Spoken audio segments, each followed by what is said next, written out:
Tonight with Peter Jennings. Good evening. We begin tonight with how, during this week on Capitol Hill, the Bush administration can't seem to win no matter which way it goes. The debate is over how to spend the $305 billion which has already been allocated to defense spending for next year. In one case, where the administration wants to spend money on the nation's newest bomber, the Stealth, Congress is resisting. But where the administration is trying to save money by cutting back on a fighter the Pentagon doesn't, Congress is also dragging its feet. Let's start with the B-2 bomber. Here's ABC's Jim Wooten. The Pentagon, its big new bomber, and the company that makes it all took their lumps today as the House slashed $750 million from the administration's B-2 proposal. The debate was spirited, strident, at times comic. B-2 or not B-2? That is the question. And at times passionate. The B-2 is crazy. It is madness at its best.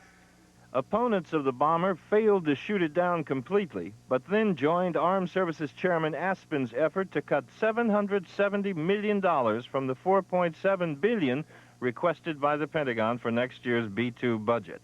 And by a vote of 273 to 160, they endorsed a plan that would force even more cuts in the project in the future. Co-sponsor Signer of Oklahoma. We will mandate cost reductions of the B-2. We will mandate a massive restructuring of this program. We will require testing before we buy the plane. And more bad news today for the builder of the B-2, the Northrop Corporation, said to be under criminal investigation by the Justice Department for questionable billing practices. The source of the stories, John Dingell, the powerful chairman of the House Energy and Commerce Committee, and no fan of Northrop. Every single weapon system that they have brought in is brought in over cost, not in compliance with delivery schedules, and invariably the systems do not work. Northrop declined to comment today, but the company and the Pentagon can take comfort in the fact that this wasn't the final word on the B-2 from Congress. Even so, now that it's no longer invisible on the budget, the Stealth is no longer flying quite so high. Jim Wooten, ABC News, Capitol Hill. So there we see the administration in retreat from Congress on the question of spending money, now the question of saving it. This report from Sheila Cast is about the fight over a particular weapon which the Pentagon doesn't want, and the pressure from a weapons manufacturer which says its future is on the chopping block. Tower, this is Ghost Rider requesting a flyby. Negative, Ghost Rider. The pattern is full. The F-14 Tomcat stole the show in Top Gun. It's still one of the Navy's most advanced fighter planes, but the Pentagon has decided it has enough F-14s. That put Defense Secretary Cheney in the unusual position of trying to persuade Congress to stop production of a weapon system to help trim the Pentagon budget. And I think it's important that we cut it smart, that we cut it and make clean decisions and actually get rid of systems. On the other side, some liberal congressmen who usually vote to cut defense spending wanted to keep $850 million in the budget to build more F-14s.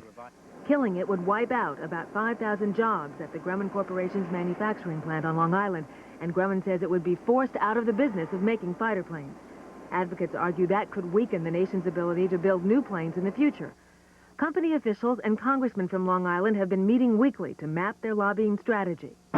America needs proven defense systems. In addition to spending thousands of dollars on ads to influence Congress, Grumman sent lobbyists to persuade members like Democrat Eliot Engel of New York that more planes are needed. What is in the gap in the 1990s? A gap. It actually will be a fight, a gap. Nothing is as effective as one congressman lobbying another. Long Island Democrat Tom Downey said it didn't hurt that he and some others fighting for the F-14 sit on powerful committees and can return favors. My colleagues are not loath to exercise our potential largesse in the future on these matters. What have you traded? Nothing yet, but I'm sure that the bidding has only begun.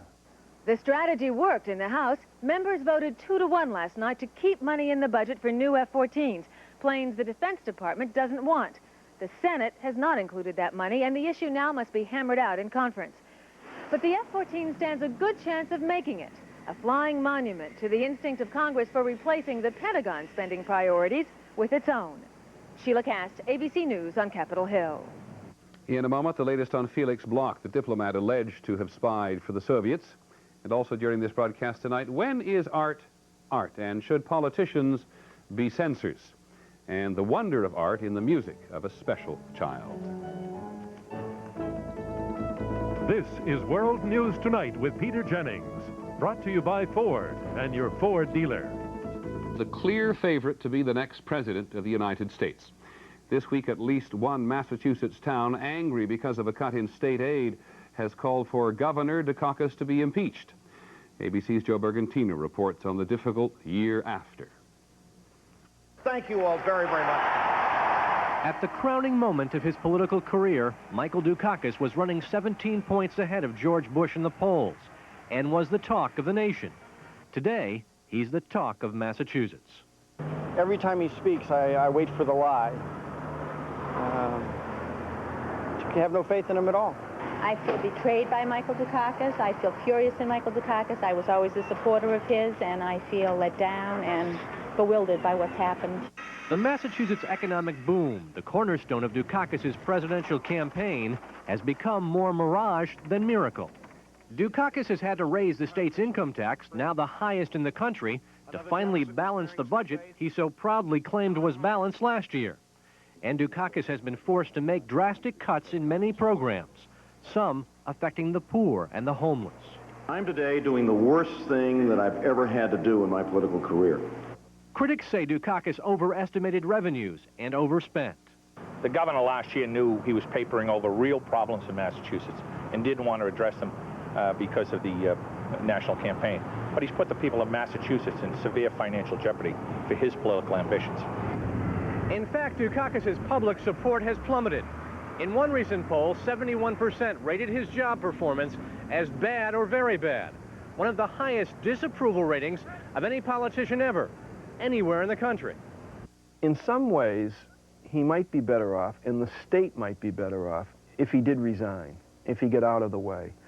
Not everyone agrees. The matter is, he's not an evil man, he's not a bad person, and yet there's this bullying kind of bloodlust for him, and I think it's just gone too far. Dukakis refuses to discuss why he's fallen so far so fast. He accepts only part of the blame. I'm disappointed in myself for not being more effective and more persuasive. Dukakis isn't running for governor again, but he says he hasn't ruled out another campaign for the White House. With a little more than a year left in the State House, Dukakis is convinced he can turn things around. As he's learned, in politics, a year is a very long time. Joe Bergantino, ABC News, Boston.